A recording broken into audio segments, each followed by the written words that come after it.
Shalom, everyone. Shalom, dear friends, and welcome to my channel. Happy belated Thanksgiving. I hope you all had a wonderful Thanksgiving and enjoyed hopefully some time of rest and gratitude, along with some time with family members and all of that. I'd love to hear how your Thanksgiving went and if you had a wonderful Thanksgiving and what you were eating and all of those kind of things.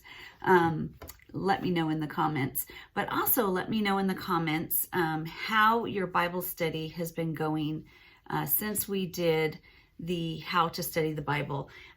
Whether you are following us along here on Fridays, which today is Sunday, and I apologize. I was pretty wiped out after Thanksgiving for a few days there and just kind of finally getting my kitchen back to normal, finally getting my body back to normal, and just feeling a little bit better. But Friday, oh boy, I was sore from head to toe after days and days of shopping and cooking and then entertaining and then cleaning. So I apologize that Friday I was supposed to be here and I just kept trying to pull myself together to come out, but I just could not do it.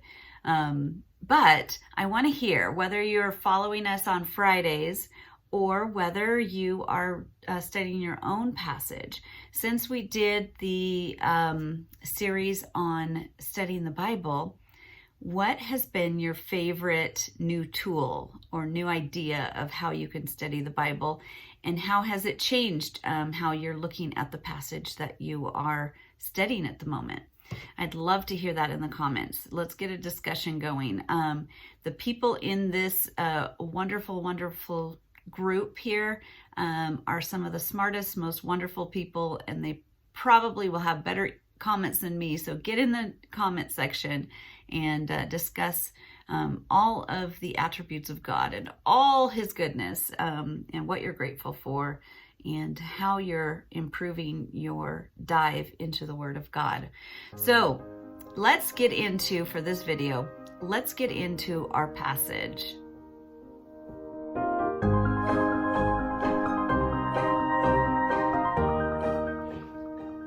Okay, everyone, we are going to go ahead and do a video on Jesus feeding the 5,000.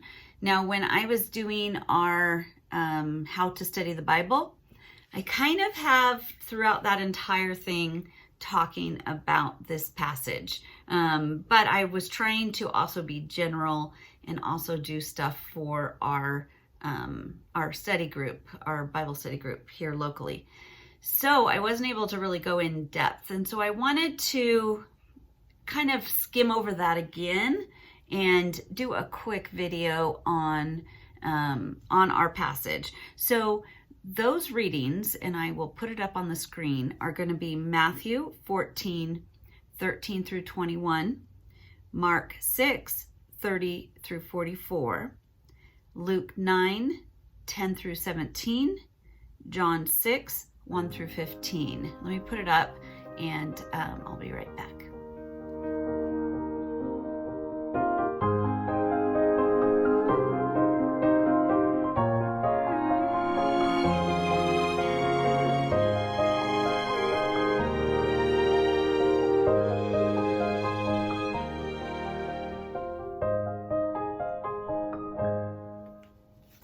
Okay, Jesus feeding the 5,000. The first thing we do is usually, especially on day one, as you remember, is you read it and you sit with it and you see what God has to say to you.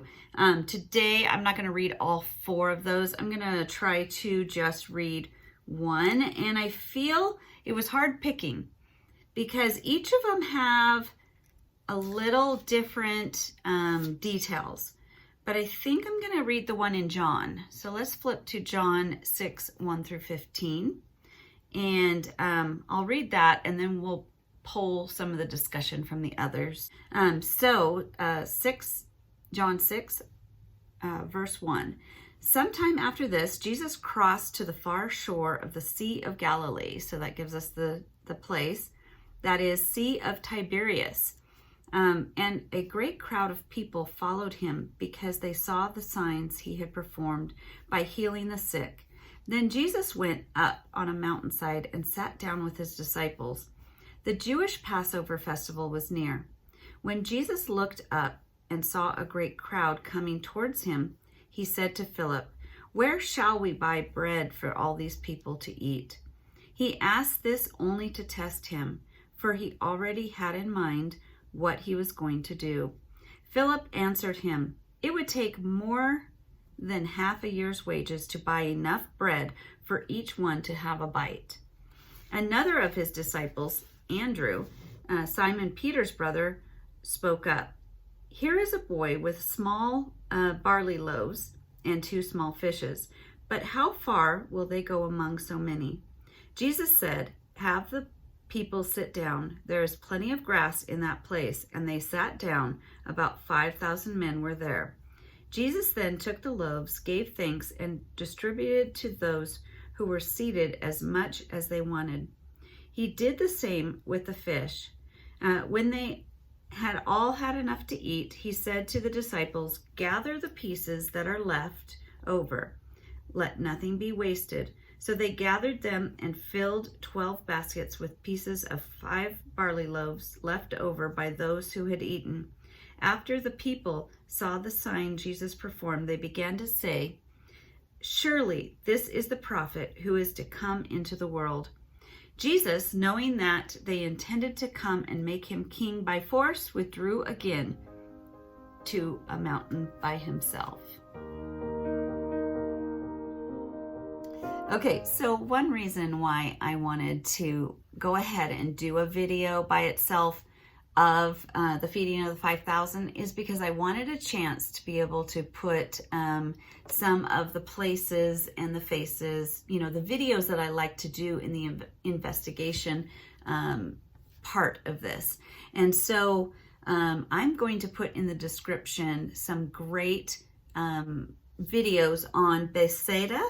You'll see if you look at the account in Luke 9:10 through 17, that Luke actually calls out the town. Some of the other ones say that they came to a remote town.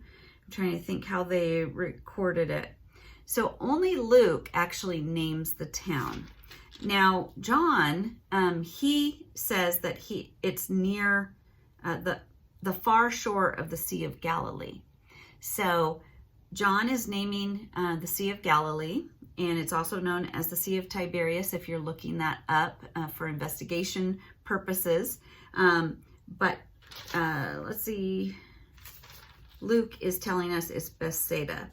And then also John is telling us that it's near the Passover, the Jewish Passover festival. And so we know people are traveling in. So that's a great thing to really study and look at. So I'm going to actually put a video on the Jewish festival of Passover. And it's just, these are short videos. I think the one on Bethsaida is a little longer. I think I even have 2 that I really like. I'll try to put the minutes on there so you know how long. But I know the one on the Passover is like only 3 minutes long. But it starts to give you kind of the visual, and that's the point of when you're studying the Bible, is you want to know what it's like sitting on the shore. What does it look like sitting on the shore of Galilee? What does the town of Bethsaida, I can never pronounce things. That's my problem.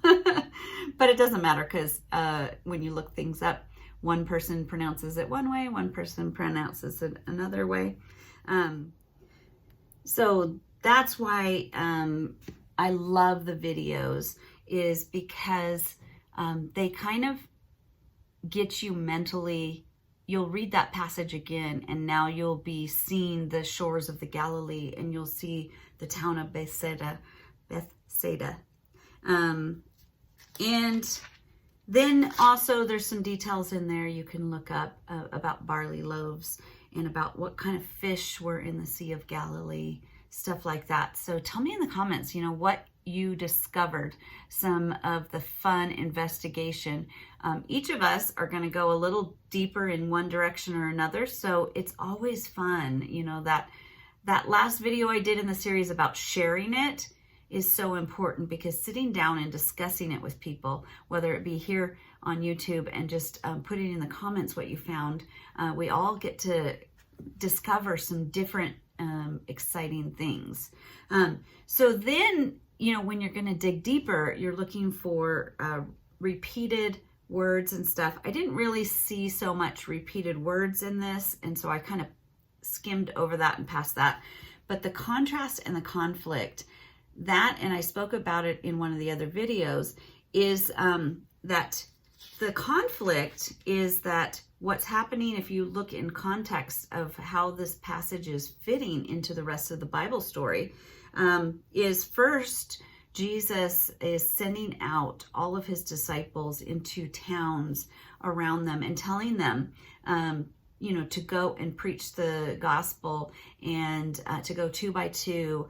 And then if a town doesn't accept it, shake the dust off your feet and carry on, and, just move on to the next town and stuff like that. So they all go out, and they are preaching the gospel all over the place, the towns around. And then they all, I think, are either coming, it depends on which one you read, coming back at that time to talk to Jesus, or what's happening right before the feeding of 5,000 is, it talks about Herod killing John the Baptist, and then the disciples going, probably leaving their post of where they've been missionaries, and going to gather the body of John the Baptist and bury him properly. And then they go and tell Jesus about one of the accounts says that they went and told him all that they had did. So they were probably talking to him about the mission trips and the things that was going on in all the different towns. But another one really hints to the fact that Jesus was mourning, that they were telling him about John the Baptist and about having to go bury his body. And this is Jesus's cousin. This is somebody important to Jesus. And so he's trying to withdraw and wants to go and be alone and kind of grieve what is happening, what happened. So, and then the moment he went off by himself to grieve, then all the crowds continued to follow him, because, he was healing people, and people want to go where they're being fed, or where they're being healed, where their needs are being met. And so they were chasing after Jesus, and even when he just wanted to withdraw. One of the gospel accounts actually says that Jesus was encouraging the disciples to go off by themselves. So there's 2 different lessons there. It's talking about Jesus needing to go off and grieving by himself and having some quiet time, and also just taking quiet time to himself, and then meeting needs anyway, seeing and having compassion on people, and putting in his own needs aside to help others. And then I think it is in Luke. No, I think it's the one in Mark, where he says that the disciples, then he, because so many were coming and going, they didn't even have time to eat. So his disciples were taking care of so many people, they didn't even have time to eat for themselves. And so he says, come with me and be by yourselves in a quiet place and get some rest. And so that's a really good example of needing to pull off by yourself and getting some rest so that you can recuperate, so you can help other people. It's funny that there's a contrast between those two. One is saying that Jesus tried to be off by himself, and yet the crowds came and he had compassion on them. Because there's a time to pull back and be off by yourself.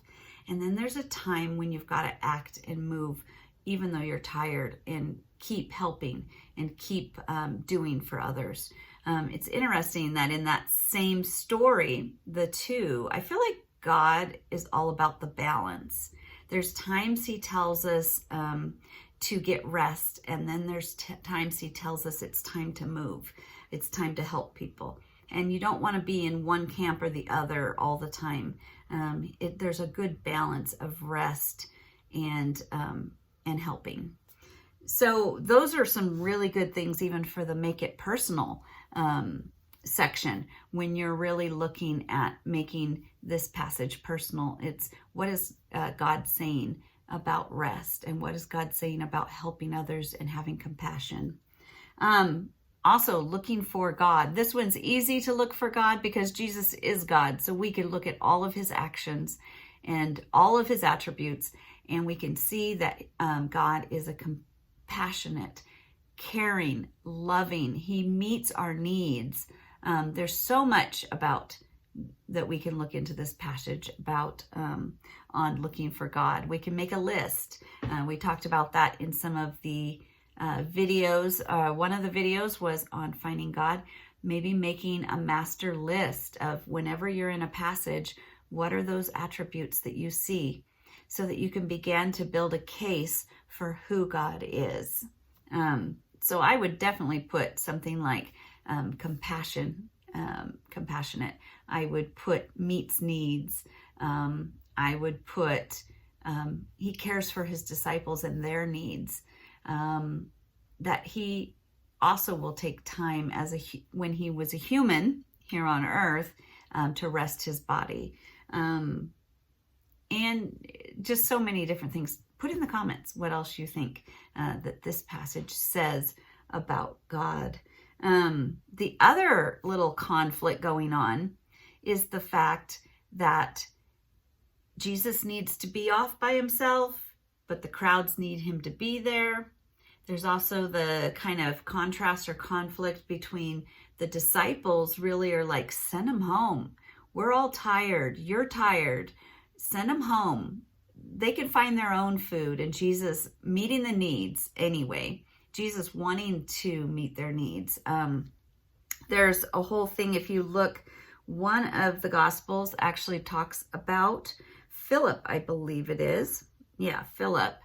And that it's almost like Jesus was personally teaching Philip a lesson, saying, well, you need to go find us some food. Where are you going to find us some food? And kind of testing him to see if he would just turn to Jesus and say, well, you're God. You do all these miracles. You can feed everyone. Instead, Philip goes looking, and all the disciples go looking for a physical answer to the problem. And it's good for us to go and look for a physical answer to the problem.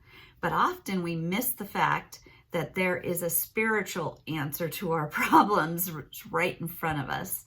They were walking with and eating with and loving on Jesus. He was right in their midst, and he was performing miracle after miracle after miracle. And yet they constantly went back to, how are we going to solve this problem in the physical world? So there's a lesson to be learned there too, of God, am I relying too much on myself and my physical abilities, or am I leaning in and trusting you? Not being lazy and just go, I'm waiting on God. Waiting is an action. It's a verb. And so when you're waiting on God, you still need to be praying and moving forward and listening and stuff like that. So there is an action to it. But at one point, you've got to lean back and trust that he knows an answer that seems impossible to us. So we've got to lean in on the spiritual side and trust the spiritual side of things. So pray this week as you're studying, God, show me the spiritual side. Show me what seems impossible in the physical world, and what you have ability to do in the spiritual world. So there's that conflict or contrast. What other conflicts and contrasts do you guys see? What are things that you found in your digging. I hope you'll check out those videos in the description. I hope you found some more. In the comments, if you ever run across a really good video that you want to share with all of us, whenever we do a link, or whenever anybody does a link in the comments, YouTube kind of blocks that comment, and it's not able to be shared. But if you just give us the title of the video and the channel, then we can all look it up individually and check it out. What else did you guys find in this passage? This was such a rich passage. I'm trying to think if I found anything else in this passage. I had so much. I just really love the fact that each of the accounts had a little bit different information, and that's why it's so good to study them side by side, so that you get like another piece and another piece. I wish I would have had time. I thought about writing out the story with all 4 accounts kind of combined, so that it read a little bit more like a novel, or with all the details. I thought that would be really, really good. But Thanksgiving and holidays kind of take my attention away from some of those things.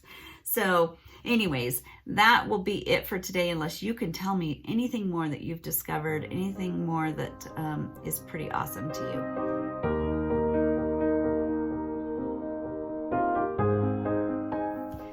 So what we're going to do is, starting this week, we are going to study these next passages, and that is all about Jesus walking on the water.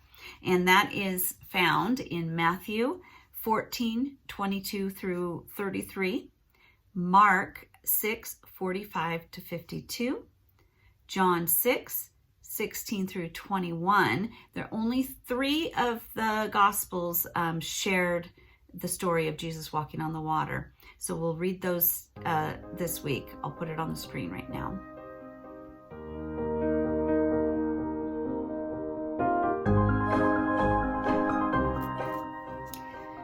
So read those passages this week and study them. Do some of the steps. You don't have to do them in order, but you can go into the playlist, the Studying the 4 Gospels, and it has how to study the Bible, those 7 days of study.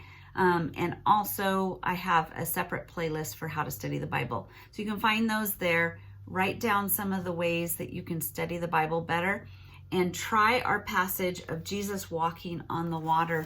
And on Friday, this Friday, God willing, we have no holidays this week, so that is a good thing. I am going to sit down with you and discuss these passages on Jesus walking on the water. We'll discuss them together, and we are going to get this ball rolling again. I'm so sorry for the breaks in between, but we're going to get that ball rolling again. So if you want to dig into the Word of God, I want to dig in with you. So until next Friday, I will see you later, and have a wonderful week. Shalom, dear friends.